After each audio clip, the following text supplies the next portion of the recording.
Shalom saudara, kasih Kristus buat semua kita yang hadir dan buat saudara yang menerima kebenaran firman Tuhan lewat live streaming di Facebook ini saudara ya.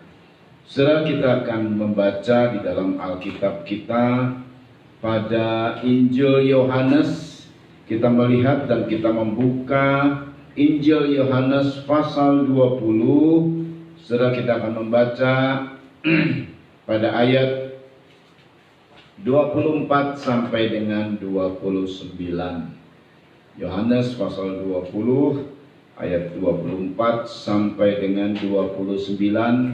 Saya membaca ayat 24. Jemaat Tuhan baik yang di sini maupun yang di rumah-rumah membaca ayat 25 dan seterusnya secara bergiliran. Kita akan membaca ayat-ayat ini sehingga kita bisa menerima berkat Tuhan, sebab berbahagialah setiap orang yang membaca firman Tuhan, mendengar dan lebih-lebih melakukannya. Puji nama Tuhan. Yohanes 20 ayat 24 dimulai, tetapi Thomas, seorang dari ke-12 murid itu yang disebut Didimus, tidak ada bersama-sama mereka ketika Yesus datang ke situ. Saudara, maka kata murid-murid yang lain itu kepadanya, kami adalah melihat Tuhan. Tetapi Thomas berkata kepada mereka, sebelum aku melihat bekas paku pada tangannya, dan sebelum aku menunjukkan jariku ke dalam bekas paku itu, dan menunjukkan tanganku ke dalam lambung, sekali-kali aku tidak akan percaya. 8 hari kemudian murid-murid Yesus berada kembali dalam rumah itu, dan Thomas bersama-sama dengan mereka. Sementara pintu-pintu terkunci, Yesus datang dan ia berdiri di tengah-tengah mereka dan berkata, damai sejahtera bagi kamu. Kemudian ia berkata kepada Thomas, taruhlah kalian di sini, dan lihatlah tanganku, ulurkanlah tanganmu dan tunjukkan ke dalam lambungku, dan jangan engkau tidak percaya lagi, melainkan percaya. Thomas menjawab dia, ya Tuhanku dan Allahku. Kata Yesus padanya, karena engkau telah melihat aku, malah engkau percaya. Berbahagia mereka yang tidak melihat namun percaya. Ya saudara, ini adalah satu peristiwa tentang seorang yang bernama Thomas. Ini sepertinya ada sebuah kekhususan saudara ya. Ada apa gerangan kelebihan dari Thomas ini sampai sepertinya Tuhan datang secara khusus kepada Thomas. Ya memang walaupun diungkapkan oleh Thomas sebagai satu ungkapan saudara yang sering juga kita ungkapkan, sebelum aku melihat bekas paku, sebelum aku mencucukkan jariku, mencucukkan tanganku ke bekas-bekas luka, maka aku tidak percaya. Sekali-kali aku tidak percaya. Mungkin kalau kita tidak mengucapkan begitu, tapi kita berkata sebelum ada bukti, sebelum ada mujizat, sebelum ada tanda-tanda ajaib, sebelum saya diberkati, sebelum saya disembuhkan, sebelum saya ditolong, saya tidak mau percaya kepada Tuhan. Nah saudara, ini sama keadaannya seperti itu saudara. Tetapi Thomas mendapat sebuah perhatian dari Tuhan. Setelah Tuhan datang secara umum, dia berkata damai sejahtera. Kalau saudara ingat Eirene, damai sejahtera saudara ya. Dan dia berkata secara umum sebenarnya, tetapi kemudian Tuhan bicara secara pribadi kepada Thomas. Thomas, ini ayo, katanya kamu mau mencucukkan tangan jarimu ke bekas paku di tangan, dan mencucukkan tanganmu ke bekas luka di lambung ini. Nah, saudara ya, secara khusus disebut. Nah, ini satu perhatian dari Tuhan, saudara, kepada Thomas. Luar biasa ya. Ya, saudara ya, kalau saya sebagai pemimpin ngelihat murid kayak begini, ini anak, nih orang tidak sungguh-sungguh nih orang. Beda dengan Tuhan. Tuhan punya hati yang penuh belas kasihan, punya panjang sabar. Dan Tuhan sungguh sangat mengasihi murid-muridnya. Sebab Thomas ini pertama adalah dipilih oleh Tuhan dari antara 12 murid. Satu, Yudas Iskariot sudah mati, bunuh diri saudara. Tinggal 11. Tapi pada pertemuan pertama itu, saudara ya, ada 10 murid, Thomas tidak ada di situ. Bayangkan saudara ya, yang ngomong ini tidak 1-2 orang, tapi 10 murid ngomong, kami melihat Tuhan loh. Kalau satu saja, kami melihat Tuhan, saya nggak terlalu percaya. Alkitab menyebut, kalau Thomas memahami kebenaran Taurat, saudara, 2 saksi itu meneguhkan satu perkara. Ini 10 saksi loh. Tapi memang kelewatan banget. Thomas bilang, aku nggak mau percaya. Ini kelewatan sebenarnya nih ya. Kami telah melihat Tuhan. 10-10-nya bilang kami telah melihat Tuhan. Tapi Thomas berkata, sebelum aku melihat bekas paku pada tangan dan seterusnya, aku sekali-kali tidak akan percaya. 10-1. Buat saya tinggalin aja yang 1 lah. 10 ini yang penting, yang sudah percaya, tapi tidak dengan Tuhan. Nah saudara, memang kita lihat Thomas ini sedikit pengikutannya, banyak hal-hal yang dia nggak banyak berkata-kata sih. Cuma kalau dia berkata-kata sedikit rada miring-miring, saudara. Negatif ya. Kita lihat satu peristiwa terjadi ini berkaitan dengan Tuhan akan membangkitkan satu orang yang bernama Lazarus. Ini bicara mengenai kuasa kebangkitan, dan Tuhan memang mau membangkitkan satu orang yang bernama Lazarus ini, saudara. Tapi apa kata Thomas dalam Yohanes 11 kita baca? Ya, Injil Yohanes pasal 11, kita membaca ayat Injil Yohanes pasal 11, kita membaca ayat 9, coba yuk. Sebentar. Injil Yohanes pasal 11 bukan ayat 9 ya, ayat 11 yuk. Nah. Yuk, tolong dibaca ayat 11. Demikianlah perkataannya. Dan sesudah itu ia berkata kepada mereka, Ya. Lazarus, saudara kita, telah tertidur. Lazarus, saudara kita, telah tertidur. Terus? Tetapi aku pergi ke sana untuk membangunkan dia dari tidurnya. Ya. Aku ke sana membangunkan dia dari tidurnya. Terus? Maka kata murid-murid itu kepadanya, Tuhan, jikalau ia tertidur, ia akan sembuh. Jikalau ia tertidur, ia akan sembuh, Tuhan. Terus? Tetapi maksud Yesus ialah tertidur dalam arti mati. Tetapi maksud Yesus tertidur itu dalam arti mati, saudara. Maksudnya tuh mati. Terus? Sedangkan sangka mereka Yesus berkata tentang tertidur dalam arti biasa. Dalam arti biasa. Nah ini nih, saudara ya. Terus kan? Karena itu Yesus berkata dengan terus terang. Ya, dengan terus terang sekarang. Nah ini perhatikan ya. Lazarus sudah mati. Lazarus sudah mati. Terus? Tetapi syukurlah aku tidak hadir pada waktu itu. Ya. Sebab demikian lebih baik bagimu. Ya. Supaya kamu dapat belajar percaya. Bicara mengenai percaya. Supaya kamu dapat belajar mengenai percaya dan dibuktikan oleh Tuhan.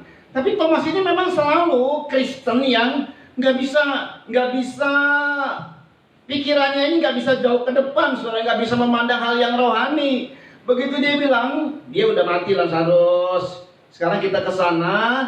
Syukur aku nggak datang pada saat itu, supaya nanti mujizat ini nampaknya sangat luar biasa sekali. Terus, marilah kita pergi sekarang kepadanya. ya, supaya kamu dapat belajar percaya. Mari kita pergi sekarang kepada Lazarus yang sudah mati, bahkan 4 hari sudah mati. Perhatikan ayat 16. Lalu Thomas yang disebut Didimus. Memang Thomas ini selalu disebutnya Didimus. Terus berkata kepada teman-temannya, ya, yaitu murid-murid berkata yang lain, kepada teman-temannya, yaitu murid yang lain. Terus, marilah kita pergi juga untuk mati bersama-sama dengan dia. Marilah kita pergi juga untuk mati bersama-sama dengan dia. Udah mati, mana mungkin bangkit? Sekarang Yesus datang mau membangkitkan. Ini kelo ini, kira-kira gitu lah ya. 4 hari lagi, gak mungkin terjadi. Orang namanya sudah mati, sudah tidak ada harapan. Kalau sakit, nah oke, mati loh. Memang Thomas ini tidak merupakan bagian dari 3 murid, saudara. Ya, di ring 2 ya, di ring 2. Ring satunya 3 murid, Petrus, Yohanes, dan Yakobus. Ring 2 ini 12 murid, nanti ring 3 70 murid, saudara. Tetapi saudara, Tuhan itu sudah menunjukkan keajaiban. Mungkin bagi Thomas, kalau sakit disembuhkan, oke, aku tahu karena aku lihat dengan mata kepalaku sendiri. Tapi untuk kematian belum pernah ada Yesus buat sesuatu. Nah, makanya Tuhan bilang gini, supaya kamu dapat belajar percaya. Percaya itu harus belajar, harus ada bukti, harus ada satu soal. Yang namanya belajar itu harus ada soal. Soalnya apa? Yaitu soalnya adalah kita menghadapi masa-masa sulit. Ini soal, saudara, di mana kita harus belajar percaya. Tuhan bisa saja datang pada saat mendengar Lazarus sakit, datang. Tapi Tuhan bilang, aku bersyukur, aku tidak hadir pada saat itu. Supaya belajar percaya yang sungguh-sungguh, bahwa ada mujizat yang besar. Dan kita belajar percaya ini, saudara.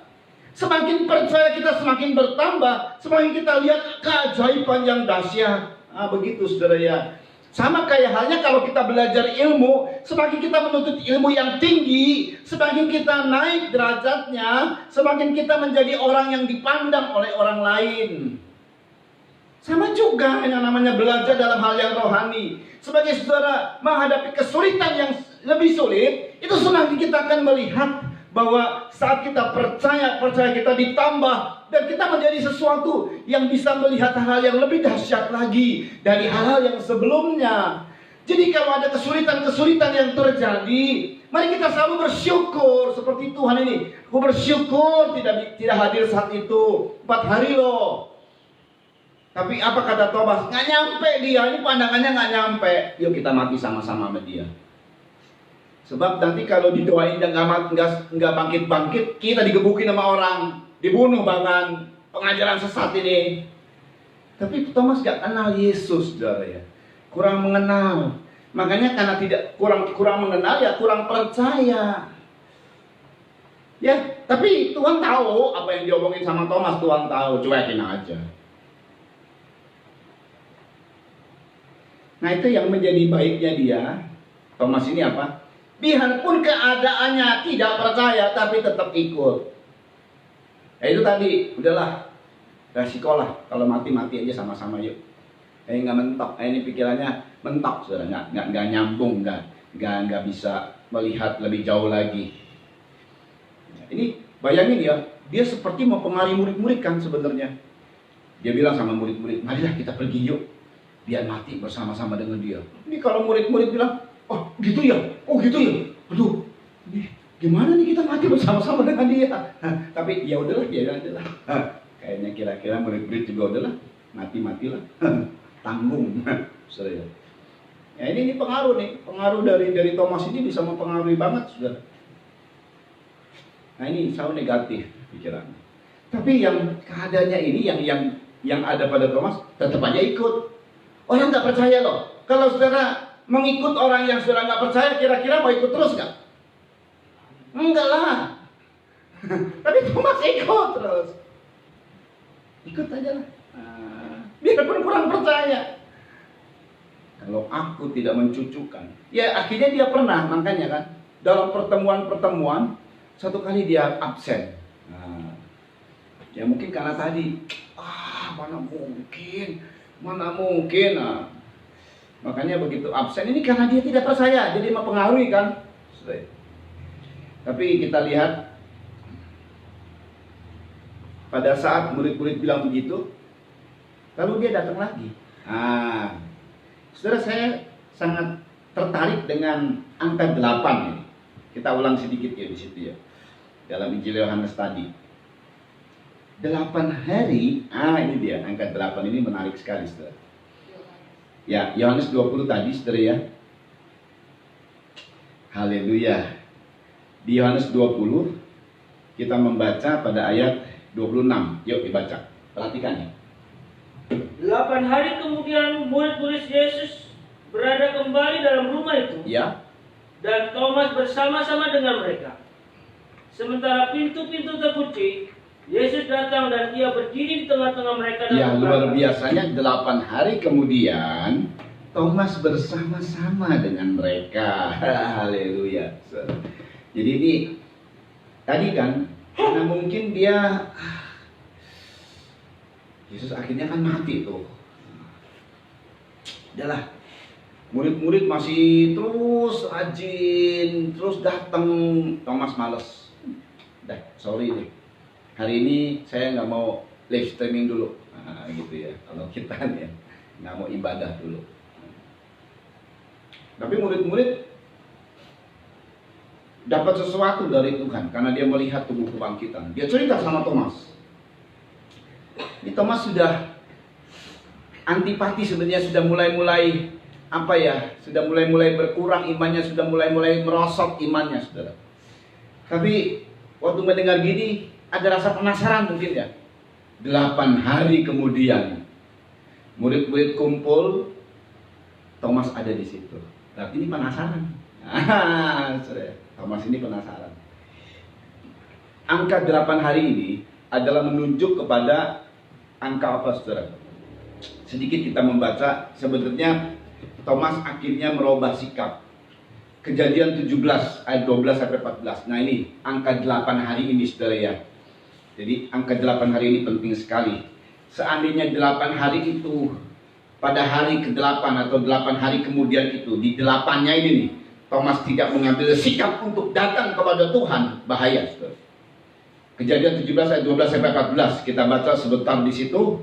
Ya, yuk dibaca. Anak yang berumur 8 hari. Anak yang berumur 8 hari Haruslah disunat. Haruslah disunat. Ini adalah sebelum Taurat datang, Abraham dinyatakan perjanjian antara Abraham dengan Allah. Perjanjiannya adalah sunat. Nah, nanti kita lihat secara arti rohani, saudara ya. Karena kita tidak melakukan sunat secara jasmaniah. Kita melakukan sunat secara rohani seperti yang Paulus nyatakan. Saudara perhatikan, umur 8 hari haruslah anak itu disunat. Untuk apa? Mari ada tujuannya. Terus. Yakni setiap laki-laki di antara kamu. Ya. Turun temurun. Turun temurun. Terus. Baik yang lahir di rumahmu. Baik yang lahir di rumahmu. Maupun yang dibeli dengan uang dari salah seorang asing. Maupun budakmu yang dibeli dengan uang. Dulu itu ada perbudakan dibeli dengan uang, saudara. Terus. Tetapi tidak termasuk keturunan. Ya, ini orang asing yang dibeli, tetapi tidak termasuk keturunan dari Israel. Ya, terus. Orang yang lahir di rumahmu. Siapapun orang yang lahir di rumahmu, siapa saja dia, ya. Dan orang yang kau beli dengan uang harus disunat. Harus disunat semuanya. Terus. Maka dalam daging mula perjanjianku itu menjadi perjanjian yang kekal. Iya. Ini tujuannya sunat adalah perjanjian kekal dalam daging. Ah, dahsyat kan? Perjanjian kekal dalam daging, saudara. Bayangkan ya, kalau perjanjian itu terjadi dua pihak dan satu sama lain saling komit. Tuhan berkata, aku berjanji memberkati engkau kepada Abraham. Lalu Abraham mengikat janji sama Tuhan. Apa perjanjiannya? Dalam daging, kekuatannya apa? Selama-lamanya. Apa itu caranya? Disunat. Nah, saudara, terjadi ayat 14 kita baca lagi dulu. Dan orang yang tidak disunat, Ya. yakni laki-laki yang tidak dikerat kulit katanya, maka orang itu harus dilenyapkan dari antara orang-orang sebangsanya. Ia telah mengingkari perjanjian. Bahkan satu sikap yang namanya perjanjian itu harus dituruti, harus ditaati, harus jangan dikhianati begitu, saudara ya. Kalau mengkhianati janji, maka orang itu harus dilenyapkan. Ini satu hal yang sangat dahsyat, berarti perjanjiannya perjanjian sunat. Ada perjanjian dalam daging. Biasanya kalau kita berjanji, saudara ya, misalnya kita ada teman bisnis gitu berjanji, paling di atas kertas perjanjiannya, saudara. Di atas kertas. Lalu kertasnya hilang. Lalu dari kertas ini dibawa ke notaris atau segala macam lah. Kalau di kertas di sini ada, di notaris ada enggak? Kalau enggak di komputer, di laptop dia. Kalau hilang semua data, perjanjiannya bisa batal. Mana buktinya? Waduh, enggak ada. Hilang, terhapus. Wah, yang saya pegang hilang nih. Udah sorry. Waktu diperhadapkan dengan pengadilan nih. Antara si A dengan si B saling berjanji oleh karena ada satu perusahaan, lalu kemudian mendapat saham ini dan itu segala macam, tapi datanya hilang semua. Ya udah batal. Jadi segitulah kekuatannya. Seolah-olah seperti kekuatan cuma satu kertas atau satu perangkat saja, saudara ya. Tapi beda dengan Tuhan. Perjanjian dalam daging loh. Selama hidup, bahkan perjanjiannya dalam daging turun-temurun. Makanya setiap anak-anak Abraham, keturunan Israel diberkati. Sejelek-jeleknya mereka, sikapnya itu jelek banget. Sesombong-sombongnya mereka, setelah Tuhan pukul, pasti Tuhan akan janji lagi, aku akan pulihkan, aku akan pulihkan. Terus begitu kepada Israel. Setelah kalau melihat dalam Yeskiel ada pernyataan kepada bangsa-bangsa. Ada satu bangsa namanya Tirus. Maka Tuhan, ini bangsa Tirus ini membantu pembangunan Yerusalem. Tapi satu kali Tuhan mengatakan, aku akan hapuskan bangsa Tirus. Tidak ada satupun dari Tirus yang hidup. Kotanya ditenggelamkan. Habis sudah.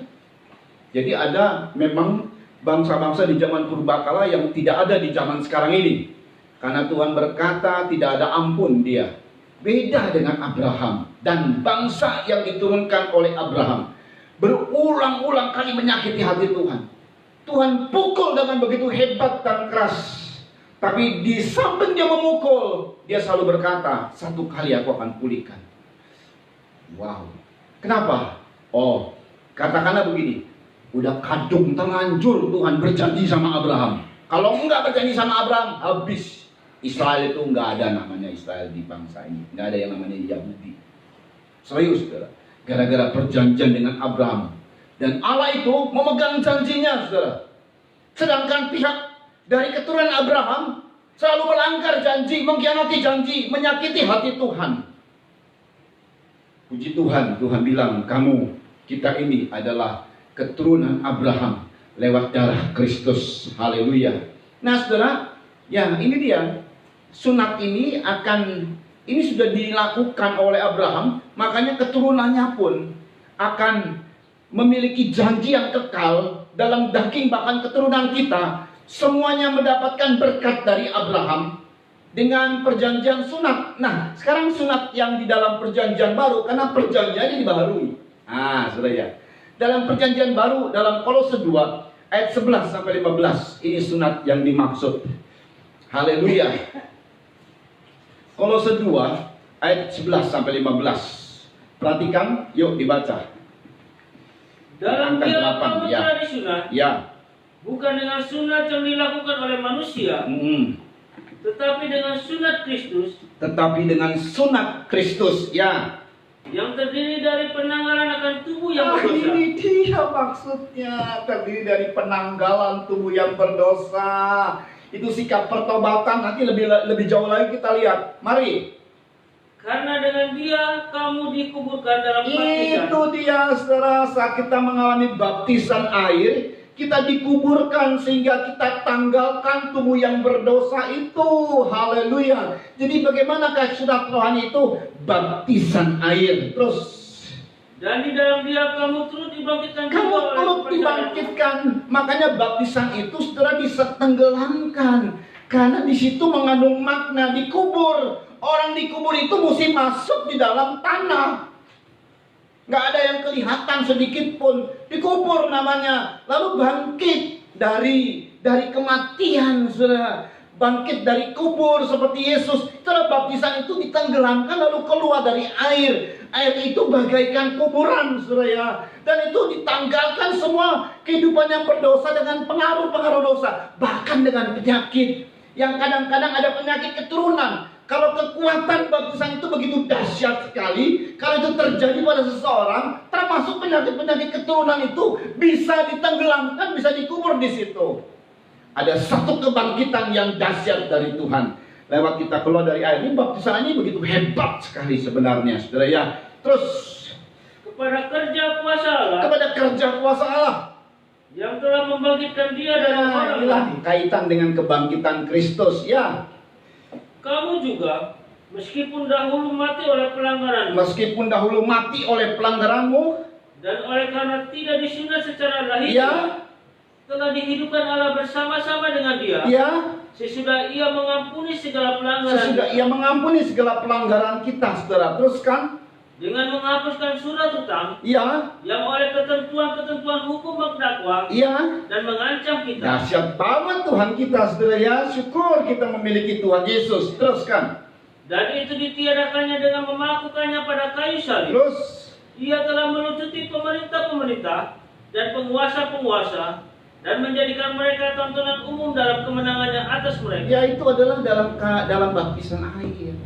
Sunat rohani itu baptisan air menanggalkan tubuh yang berdosa. Dimulai dari bertobat. Bertobat itu menyesal bahwa dia orang berdosa, lalu minta ampun. Setelah minta ampun, saudara, dia tinggalkan, dia bereskan dosanya, dia tinggalkan dosanya, dia kuburkan, dan dia menerima baptisan air itu. Dia tenggelamkan di situ dosa-dosanya, sehingga seluruh perjanjian-perjanjian dengan nenek moyang yang dijadikan nenek moyang terhadap keturunannya itu dibatalkan semua, karena perjanjian Allah lebih kuat. Lalu ini perjanjian dalam daging, saudara ya.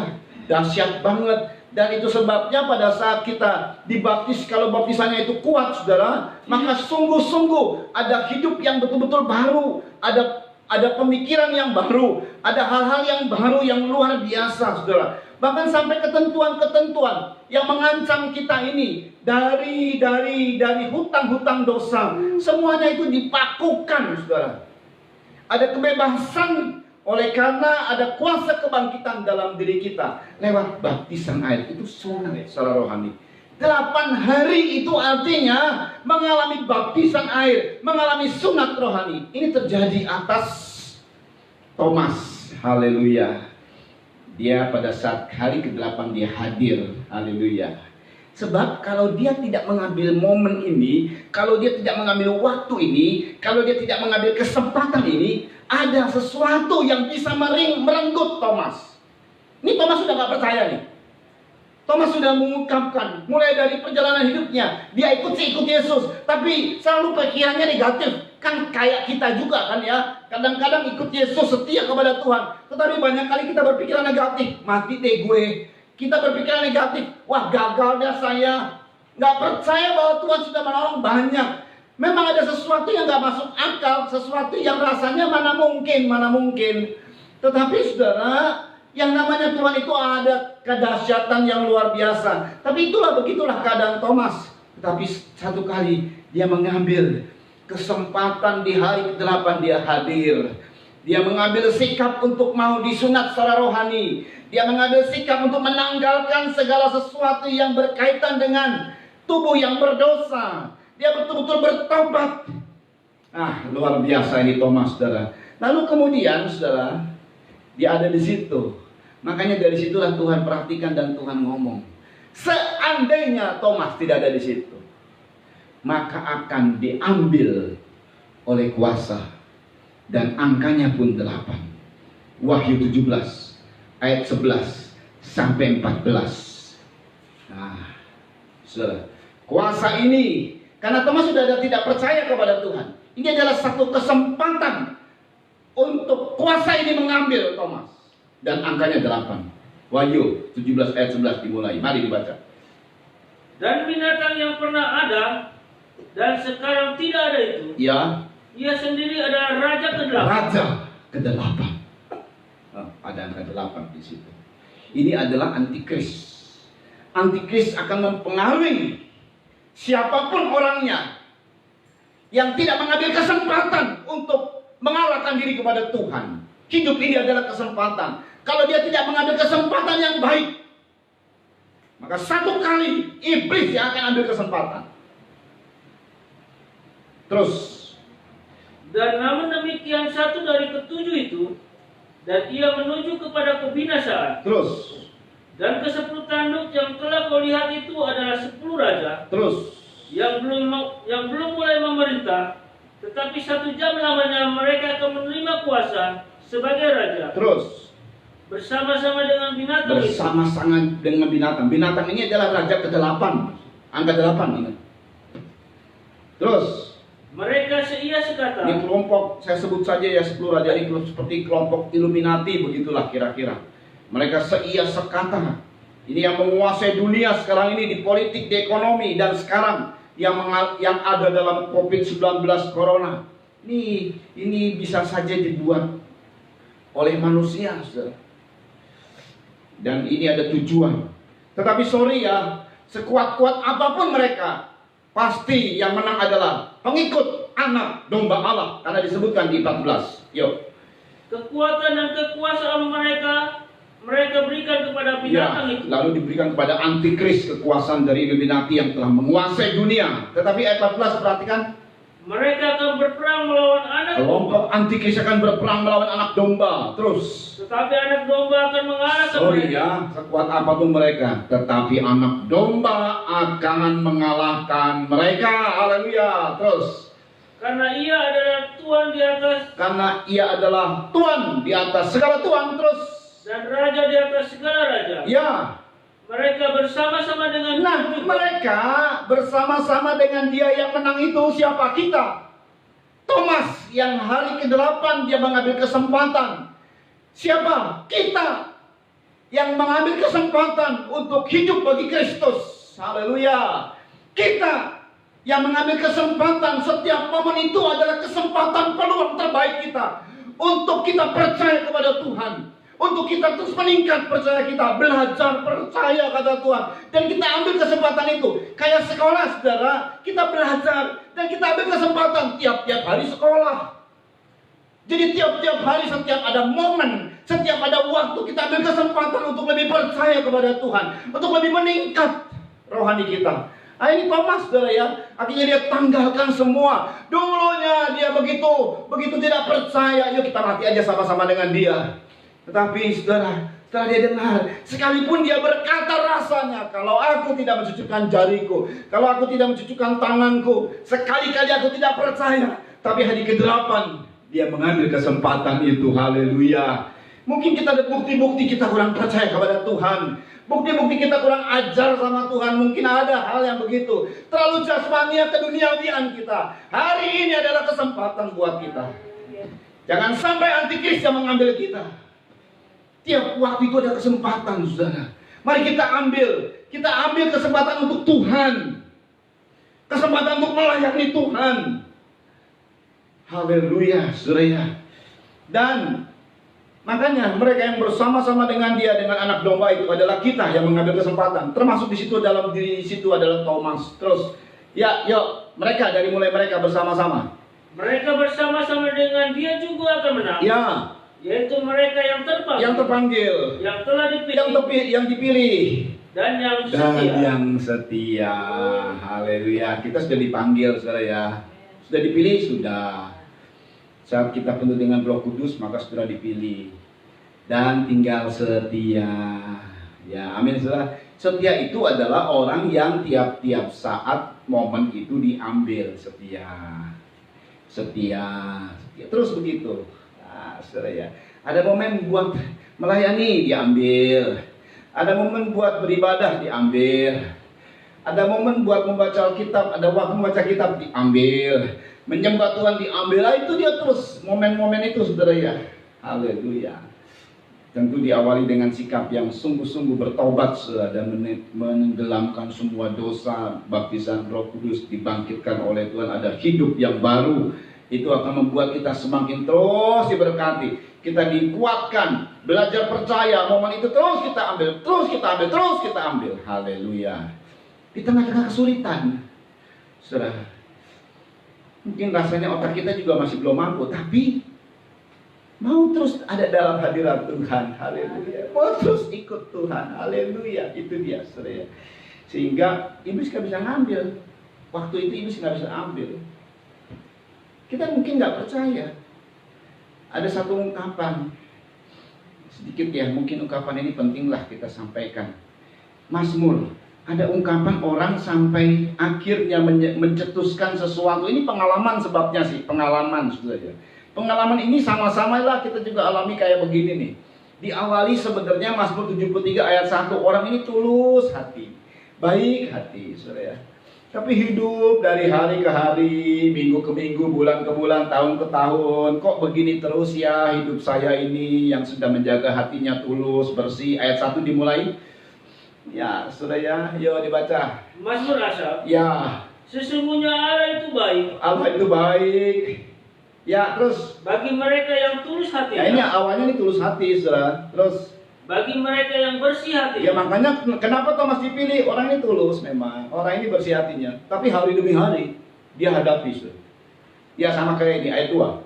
Tetapi aku sedikit lagi maka kakiku terpleset. Iya. Nyaris aku tergelincir. Iya. Sebab aku cemburu kepada pembual-pembual. Cemburu kepada pembual-pembual. Kenapa? Kalau aku melihat kemujuran orang-orang fasik. Iya, lihat kiri, lihat kanan. Makanya pandang terus padanya. Jangan menoleh, jalan terus. Ini lihat kiri, lihat kanan. Orang dunia itu diberkati ya. Orang dunia kiri saya mujur ya. Terus Sebab kesakitan tidak ada pada mereka. orang fasik itu kita udah tahu jahat banget itu orang. Tapi nggak ada kesakitan, gemuk lagi tubuhnya. Terus Sehat dan gemuk tubuh mereka. iya, saya sakit. Yang ngalami, yang anak Tuhan sakit kena virus corona, ada yang meninggal lagi. Kok enggak ya? Itu kok enggak ya? Cemburu. Terus Mereka tidak mengalami kesusahan manusia. Terus Dan mereka tidak kena tulah seperti orang lain. Terus Sebab itu mereka berkalungkan itu, kecongkakan. ini terus begitu. Pantesan mereka berkalungkan kecongkakan, sombong, semakin sombong mereka. Terus Dan berpakaian kekerasan. jadi ungkapannya disampaikan. Awalnya ini orang tulus hati loh, saudara. Tapi karena melihat kiri dan kanan, akhirnya dia terpengaruh. Dia mulai ngomong hal-hal yang nggak baik. Terus Karena kegemukan kesalahan mereka menyolok, hati mereka meluap-luap dengan sangkaan. ya kita akan lompat saja. Ini ungkapannya, saudara ya. Ayat 13. Sampai akhirnya orang ini, saudara, kayak Thomas tadi, ngomong begini ayat 13. Sia-sia sama sekali aku mempertahankan hati yang bersih. Sia-sia sama sekali aku mempertahankan hati yang bersih. Terus. Dan membasuh tanganku tanda tak Dan bersalah. membasuh tanganku tanda tak bersalah. Terus. Namun sepanjang hari aku kena tulah. Iya, ikut Tuhan, kata Thomas, musuh saya. Akhirnya ini, waduh, Lazarus sudah mati. Yuk kita mati sama-sama sama dia dah. Terus. Dan kena hukum setiap pagi. Terus. Seandainya aku berkata, aku mau berkata-kata seperti itu, Ya. maka sesungguhnya aku telah berkhianat kepada angkatan anak-anakku. Terus. Tetapi ketika aku bermaksud untuk mengetahuinya, Iya, untuk bermaksud untuk mengetahuinya. Terus. hal itu menjadi kesulitan di Ini mataku. momen keadaan, waktu-waktu yang sangat lagi dilema dalam dirinya. Di benak pikiran, di benak hati dan pikirannya, saudara. Bingung, kok begini ya, cemburu. Ada kekuatan iri hati yang begitu tinggi sekali. Tetapi ayat 17. Sampai aku masuk ke dalam tempat kudus Tapi Allah. orang ini tetap masuk ke dalam tempat kudus Allah. Cari hadirat Tuhan. Terus Dan memperhatikan kesudahan mereka. Sesungguhnya di ayat tempat 21 saja, lompat supaya ini. Karena itu kemudian dia dapat satu penyingkapan. Ayat 21. ketika hatiku merasa pahit Ketika hatiku merasa pahit, dan buah pinggangku menusuk-nusuk waduh, rasanya, sampai pengaruhnya demikian rupa, saudara ya, sakit hatinya itu sampai buah pinggang menusuk-nusuk. Wah, udah mulai memasuki dan menggerogoti jiwa dan tubuhnya, saudara ya. Terus aku dungu dan tidak mengerti. ya itu kayak Thomas, dungu dan tidak mengerti. Seperti hewan aku di dekatmu. Seperti hewan aku di dekatmu. Tetapi bagaimana? Tetapi aku tetap Tetapi Di dekatmu. aku tetap di dekatmu. Aku tetap di dekatmu. Mungkin orang ini berkata, aku bodoh Tuhan. Gak ngerti aku.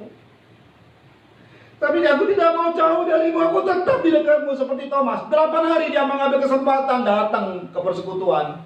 Terus engkau memegang tangan kananku. engkau memegang tangan kananku. Terus Dengan nasihatmu engkau menuntun aku. iya. Dan kemudian engkau mengangkat aku ke dalam Iya, kemuliaan. haleluya. Thomas nggak ngerti, saudara. Tapi dia mau ambil kesempatan hari kedua. Angka 8 ini. Sebab kalau dia nggak dapat kesempatan, dia nggak ngambil kesempatan. Ini inisiatif diri sendiri loh. Bukan dari Tuhan loh. Jadi aku bodoh. Dan aku banyak salah Tuhan. Tapi aku tetap di dekatmu. Aku tidak mau jauh darimu. Jangan tinggalkan aku Tuhan. Aku tidak mau jauh darimu. Aku terus di hadiratmu. Aku terus rajin berdoa. Aku nggak ngerti Tuhan. Nggak ngerti. Aku udah banyak iri hati. Sampai ada kata-kata dalam diriku, sia-sia aku beribadah. Tapi aku tidak mau meninggalkanmu. Aku tetap di dekatmu. Dilema. Tapi tetap di dekat Tuhan. Tetap datang ke hadirat Tuhan. Tetap membawa dalam doa. Tetap menyerah kepada Tuhan. Kan kayak kita begitu, saudara. Tapi sedikit kita mulai, waktunya berubah. Dan kita mulai meninggalkan Tuhan. Awas, hari-hari ini ada kuasa antikris yang mengambil. Dia adalah raja ke-8. Roh antikrisnya sudah ada. Di mana-mana sudah ada.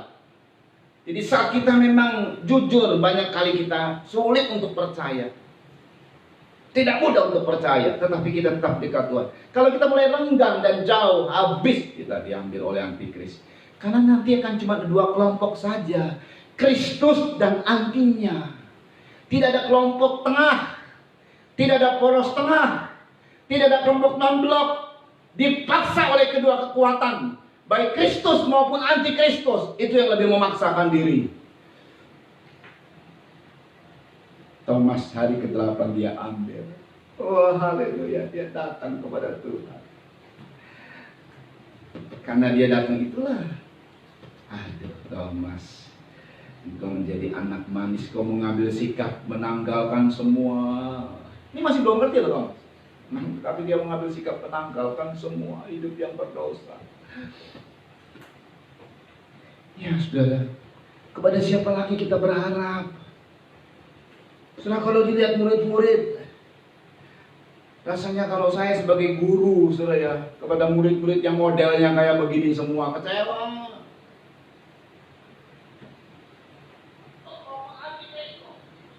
Saudara, tapi Tuhan sangat baik sekali.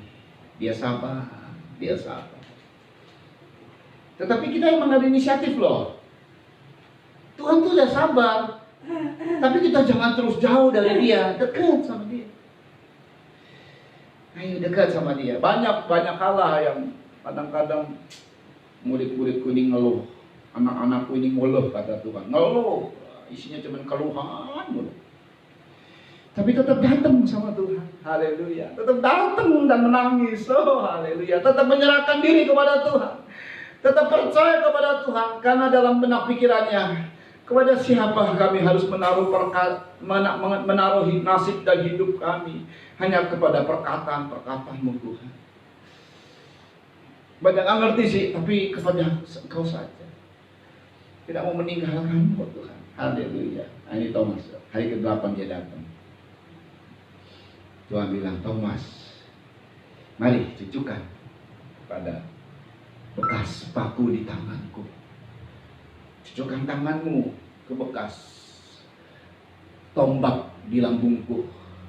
Oh, saya merasa ya waktu itu Thomas bilang, oh Tuhan, haleluya.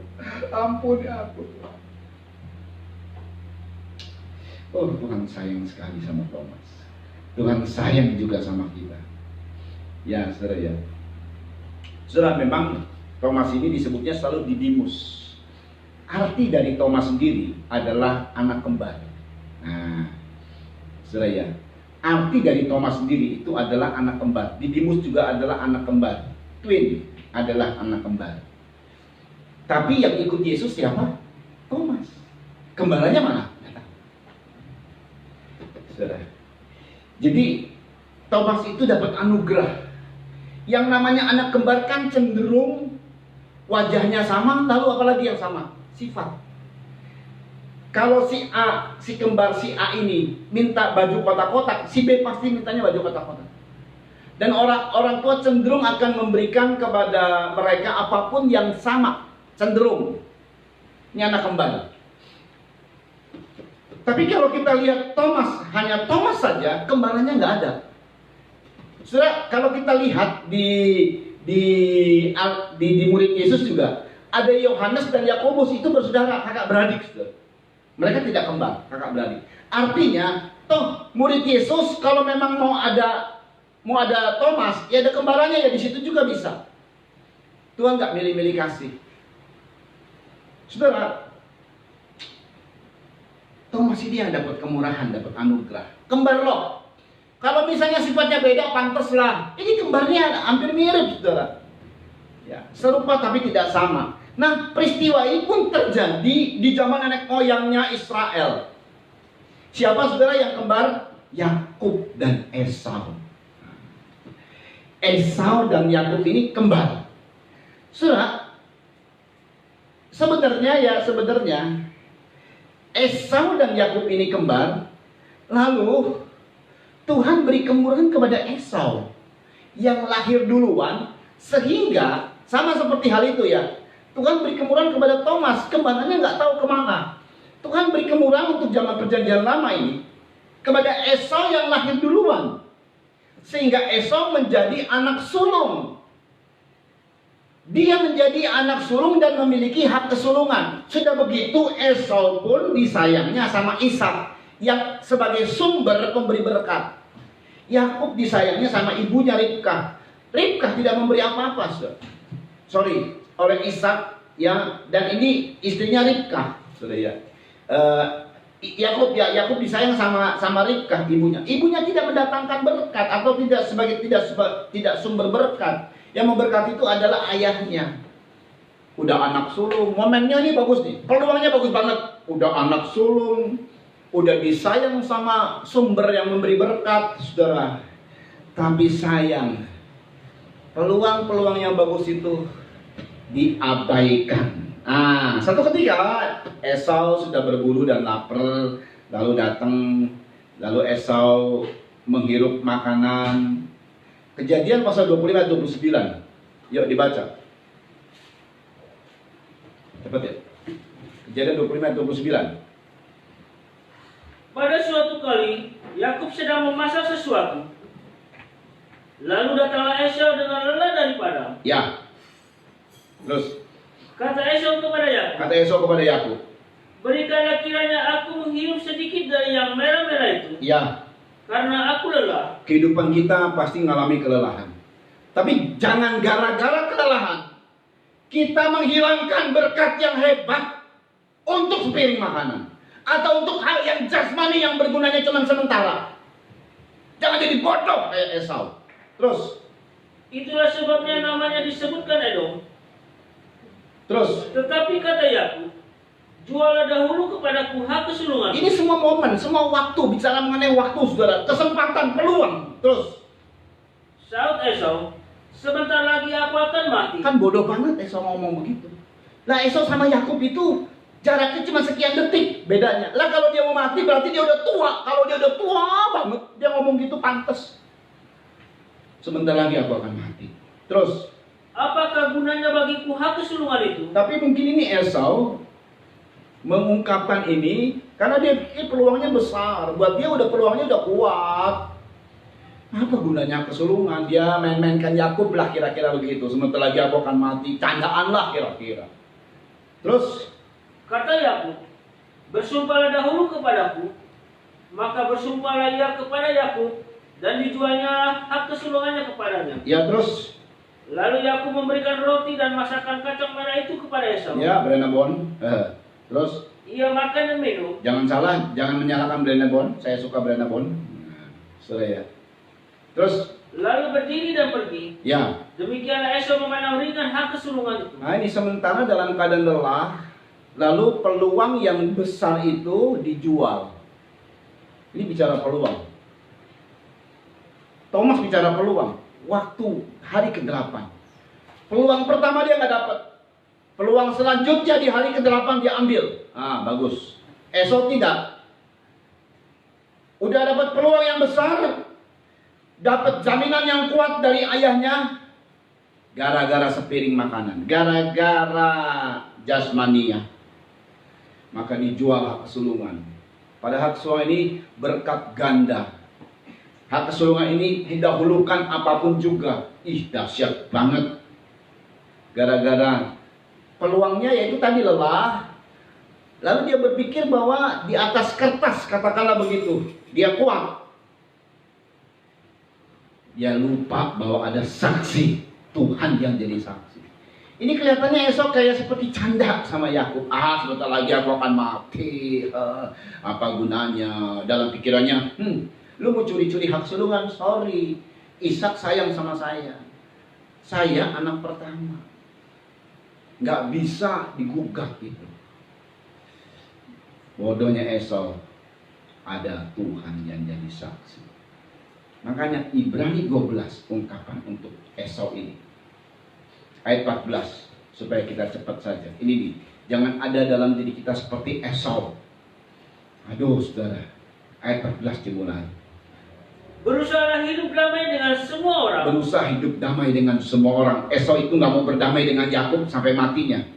Bahkan keturunan Edom, tuh Esau ya, bangsa Edom, tidak mau berdamai dengan Yakub, Israel.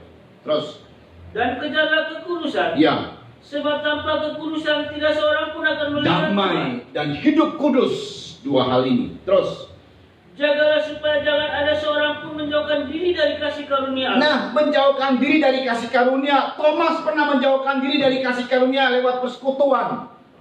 Sudah ya. Esau terus dia menjauhkan diri, tapi Thomas kembali mendekatkan diri dan hidup dalam dan tinggal lagi di persekutuan. Terus, agar jangan tumbuh akar yang pahit. ya, Esau membiarkan akar pahit muncul. Terus, yang menimbulkan kerusuhan. ya, Dan yang mencemarkan banyak orang. itu dia, tidak mau berdamai, lalu akar pahit disimpan, dan akhirnya pandangannya menjadi kacau. Bahkan nafsunya menjadi cabul. Yuk 16. Janganlah ada orang yang menjadi cabul atau yang mempunyai nafsu yang rendah. Nafsu yang rendah seperti Esau. Terus. Yang menjual hak kesulungannya untuk sepiring makanan. Ya. Sebab kamu tahu bahwa kemudian ketika ia hendak menerima berkat itu, ia ditolak. Ia ditolak. Terus. Sebab ia tidak beroleh kesempatan untuk memperbaiki kesalahan. Beroleh kesempatan untuk memperbaiki kesalahan. Thomas dapat kesempatan memperbaiki kesalahan. Hari ke-8 diambil. Terus, sekalipun ia mencarinya dengan mencucurkan air mata. iya, saudara. Oh, luar biasa. Ini pelajaran buat kita, saudara. Mari jadi, mungkin kita punya pengalaman kayak Thomas. Kita juga punya pengalaman kayak Esau, tapi kita tidak mau jadi Esau. Artinya pengalaman apa? Pengalaman lelah. Kita melihat sesuatu yang rendah dibanding dari berkat-berkat Tuhan. Percaya kepada Yesus itu adalah berkat Tuhan yang paling terbesar dalam hidup kita. Jangan percaya kepada Tuhan, kau jangan jual Yesus karena sesuatu. Bodoh banget. Percaya kepada Yesus itu jaminan pasti, apalagi kita sudah dipenuhkan dengan Roh Kudus. Jaminan pasti. Saudara, jangan punya nafsu yang rendah seperti Esau. Thomas dia hilang peluangnya, tapi dia ambil peluangnya di hari ke-8. Akhirnya raja ke-8 gak bisa mengambil dia. Karena hari ke-8 dia mau memperbarui perjanjiannya dengan Tuhan. Dia mau sunat rohani. Dia mau mengambil sikap menanggalkan hal-hal yang keduniawian, hal-hal dosa dan kedagingan. Haleluya. Akhirnya dia percaya kepada Tuhan karena Tuhan buktikan. Lukanya bekas kebangkitan, tapi dia masih ada luka. Karena itu yang dituntut sama Thomas. Ini buktinya. Oh, dia bertobat. Tapi ini kata Tuhan. Tuhan bilang, Thomas, kamu melihat aku dan percaya. Kata Tuhan. Ayat 29 Yohanes 20. Poin terakhir. Wow. Nggak taunya kita ini paling hebat. Yuk. Kata Yesus kepadanya. Karena engkau telah melihat aku. Karena engkau telah melihat aku. Maka engkau percaya. Itu karena memang Thomas ada di zaman Yesus, saudara. Iya kan. Ada di zaman Yesus, dia melihat Yesus secara kasat mata. Karena memang tubuhnya tubuh kebangkitan yang terlihat jelas bisa dipegang dan lain sebagainya. Belum naik ke sorga. Kita nggak pernah melihat Yesus secara kasat mata. Ini kata Tuhan. Mari. Berbahagialah mereka yang tidak melihat. Berbahagialah kita semua ini loh, yang tidak melihat terus namun percaya.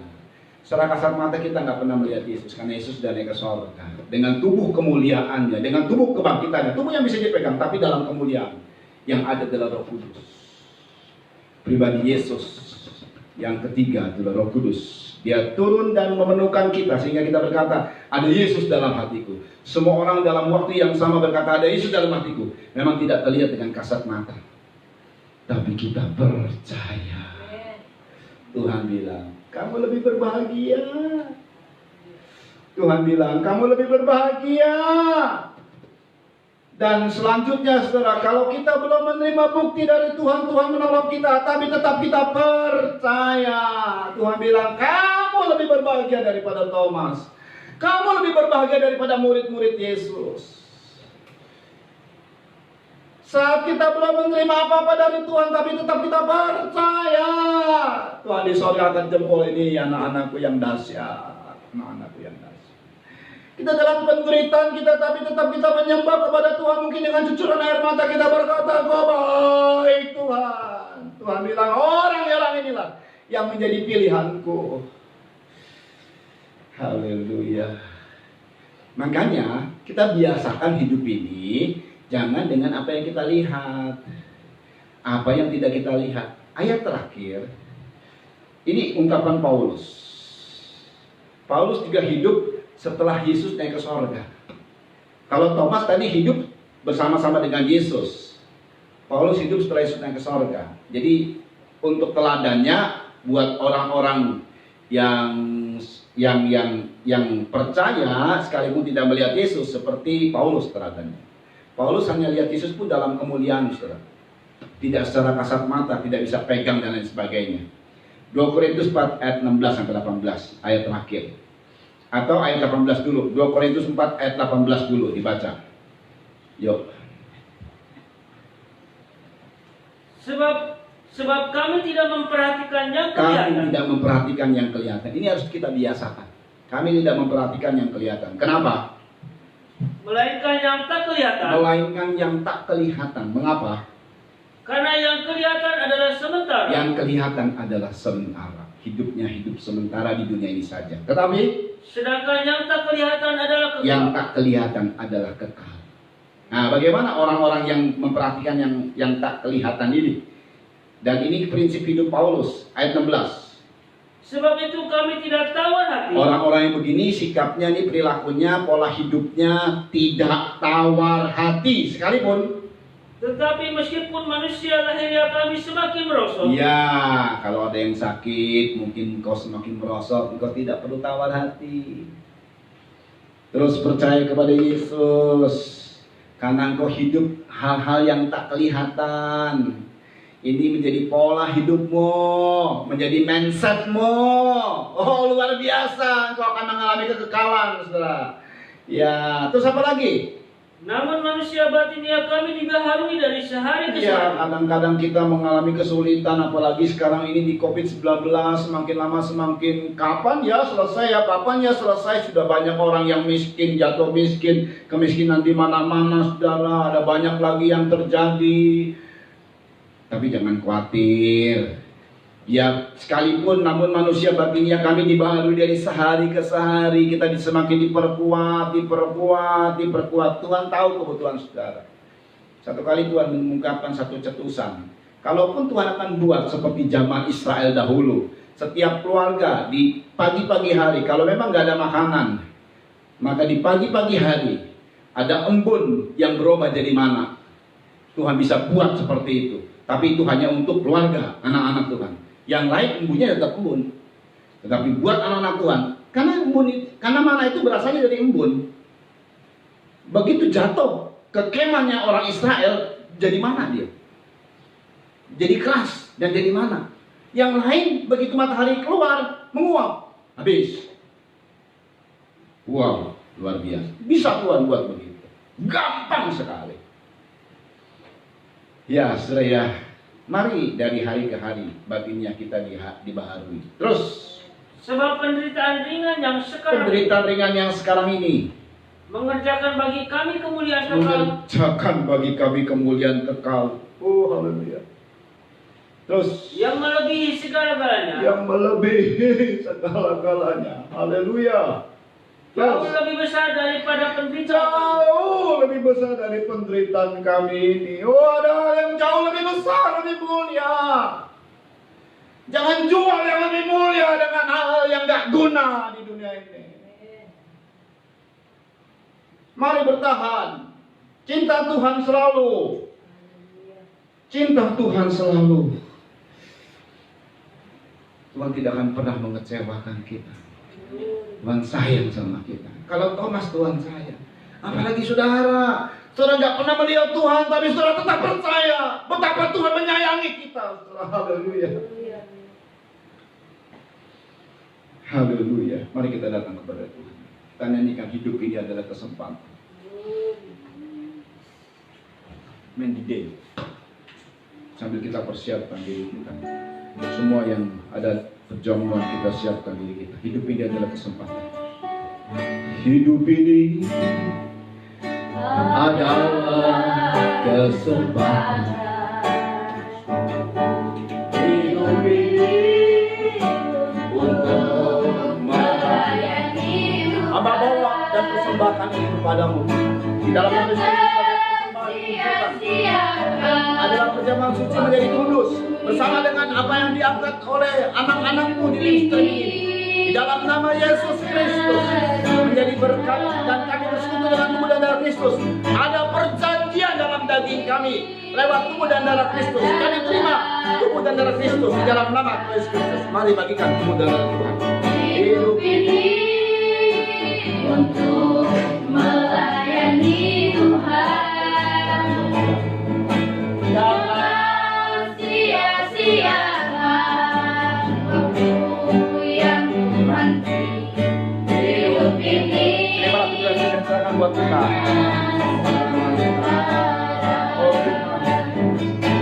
Oh Tuhan, pakailah hidupku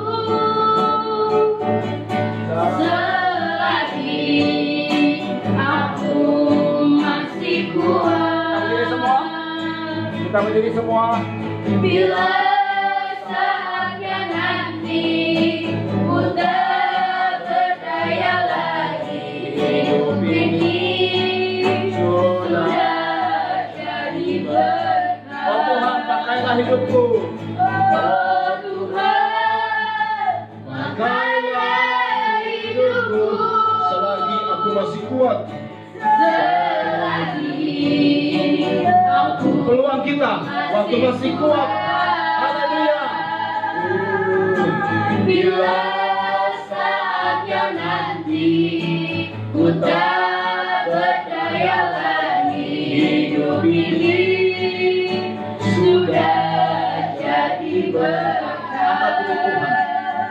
Dan dengar firman Tuhan. Sebab apa yang telah kuteruskan kepadamu telah kuterima dari Tuhan, yaitu bahwa Tuhan Yesus pada malam waktu ia diserahkan mengambil roti, dan sesudah itu ia mengucap syukur atasnya. Yesus memecah-mecahkannya dan berkata, inilah tubuhku yang diserahkan bagi kamu. Perbuatlah ini menjadi peringatan akan aku. Bukankah roti yang kita pecah-pecahkan adalah persekutuan dengan tubuh Kristus? Amin. Mari makanlah tubuh Kristus di dalam nama Tuhan Yesus Kristus. Haleluya.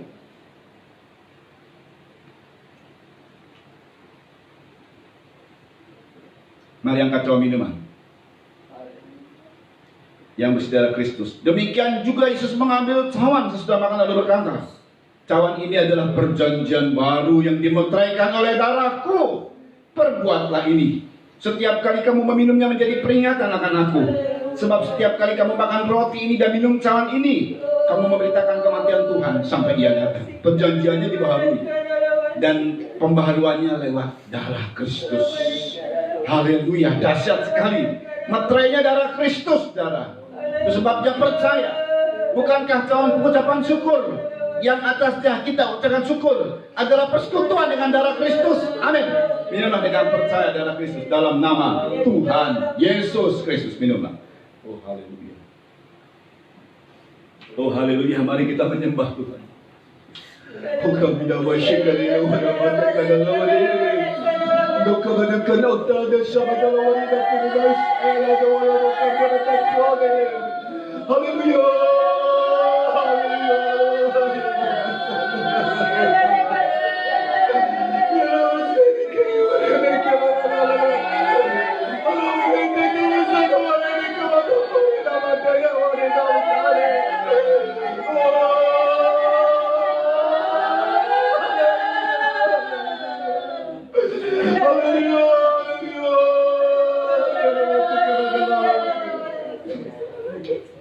Kami tidak beda seperti Thomas, Tuhan.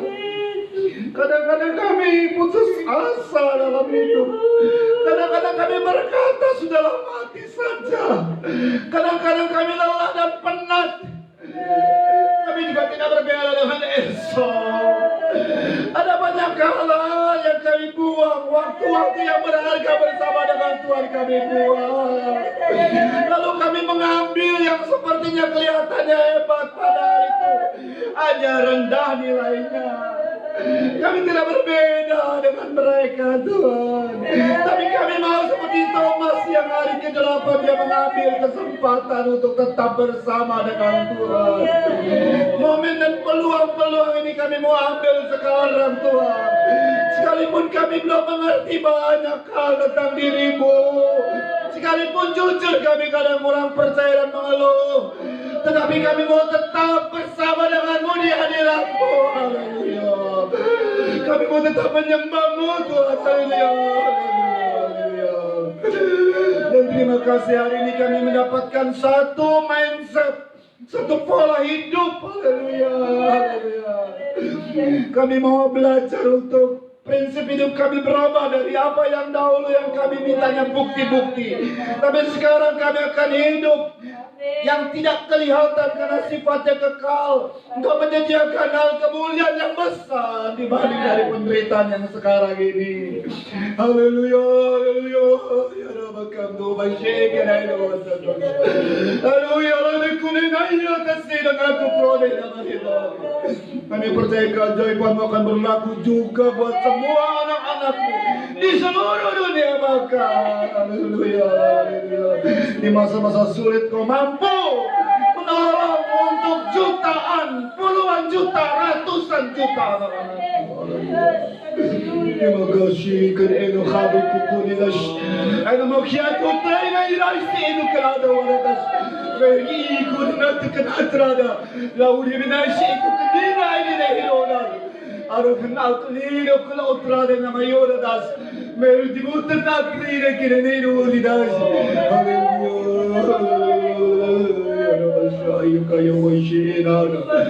Terima kasih Tuhan. Berkati pemerintah kami Tuhan, Pak Jokowi khususnya beri kekuatan kesehatan Tuhan. Haleluya.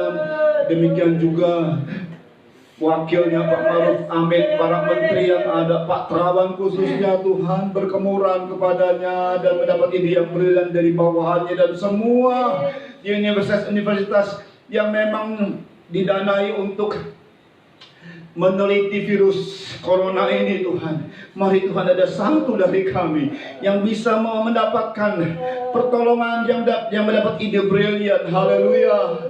Sehingga secepatnya vaksin ditemukan dan Indonesia bisa menang atas semua, bahkan dipandang oleh dunia dalam nama Yesus Kristus. Kami nyatakan ini, haleluya.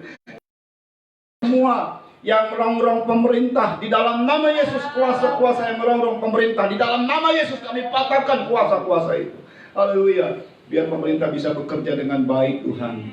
Haleluya. Di garda depan para medis, suster dan dokter, Tuhan jaga lindungi mereka. Haleluya. Biarlah fasilitas Mazmur 91 atas mereka dalam nama Yesus Kristus. Siapapun mereka, karena mereka telah menunjukkan satu sikap seperti domba, ya Tuhan, memperhatikan orang lain. Haleluya. Di dalam nama Yesus Kristus, Tuhan tolong beri penghiburan setiap anak-anakmu yang mengalami duka oleh karena di antara keluarganya yang meninggal karena COVID-19. Biarlah penghiburan limpah atas mereka semua. Dan mereka yang masih mengalami Tuhan di rumah-rumah sakit di dalam nama Yesus Kristus, dengan kuasa dari Allah, Mazmur 91 atas seluruh tubuh anak-anak Tuhan dalam nama Yesus Kristus, jadilah sembuh dalam nama Yesus Kristus. Kuasa Tuhan bekerja. Haleluya. Terima kasih Tuhan untuk seluruh gereja. Tuhan, satukan kami, persiapkan kami menyambut kedatangan Engkau yang kedua. Semua yang ikut live streaming ini Tuhan, berkati berlimpah-limpah di rumah-rumah mereka. Kuasa-Mu ada di rumah-rumah mereka Tuhan, lindungi mereka. Mazmur 91 atas rumah-rumah mereka dalam nama Yesus Kristus. Ada perbedaan orang yang berharap dengan yang tidak berharap. Akan terjadi perbedaan yang mencolok sekali. Atas mereka anak-anakmu yang berharap kepadamu Tuhan. Haleluya. Terima kasih kan Elohori kami watasena. Apalagi yang setia mengikuti streaming, terus mengikuti firman Tuhan, melakukan firman Tuhan, tetap ada dalam hadirat Tuhan, berkati mereka Tuhan. Semua korban-korban disampaikan oleh jemaat Tuhan lewat perpuluhan, dan semua yang disampaikan diberkati dengan berlimpah-limpah. Terima kasih Tuhan Yesus. Terima kasih buat semuanya. Dan itu sebabnya kami serahkan kehidupan kami. Yang sakit Tuhan sembuhkan di dalam nama Yesus Kristus. Di semua yang ikut streaming ini Tuhan, terjadi kesembuhan atas mereka semua. Karena ini adalah perjanjian yang kekal di dalam daging kami. Itulah perjanjian lewat kami disunat secara rohani, lewat kuasa baptisan air yang kuat, dan juga lewat kuasa dari Tuhan, lewat perjamuan suci. Ini perjanjian dalam daging kami akan terjadi di dalam nama Yesus Kristus. Nama Tuhan dipermuliakan. Makasih Bapa yang baik. Kami angkat dua tangan menerima berkat dari Tuhan. Saudara-saudara yang dikasih oleh Tuhan, terimalah anugerah cinta kasih sayang dari Bapa yang selalu mencintaimu. Terimalah kuasa pendamaian dari Yesus Kristus yang siap mendamaikanmu. Asal kau mengaku dosa membereskannya, maka damai sejahtera turun atasmu. Terimalah pimpinan kekuatan kuasa Roh Kudus yang terus menyertaimu, bahkan menyempurnakanmu, membuat hidupmu menjadi berkarakter ilahi. Itulah satu kesempurnaan yang Tuhan kerjakan atas dirimu. Terimalah semua berkat ini, dan juga berkat-berkat jasmani lainnya, karena kau melakukan ibadah. Diberkatilah seluruh usahamu, pekerjaanmu, studimu, rumah tangga, buah nikah, nikahmu, dan semuanya diberkati. Karena itu janji Tuhan atas setiap pribadimu. Nama Tuhan dipermuliakan. Terima semua berkat ini dari sekarang ini sampai Tuhan Yesus datang kali yang kedua, Maranatha, bahkan sampai selama-lamanya. Dalam nama Tuhan Yesus Kristus, mempelai pria sorga dan imam besar yang kami puja dan puji selalu, kami alaskan doa ini. Haleluya. Amin. Tuhan memberkati.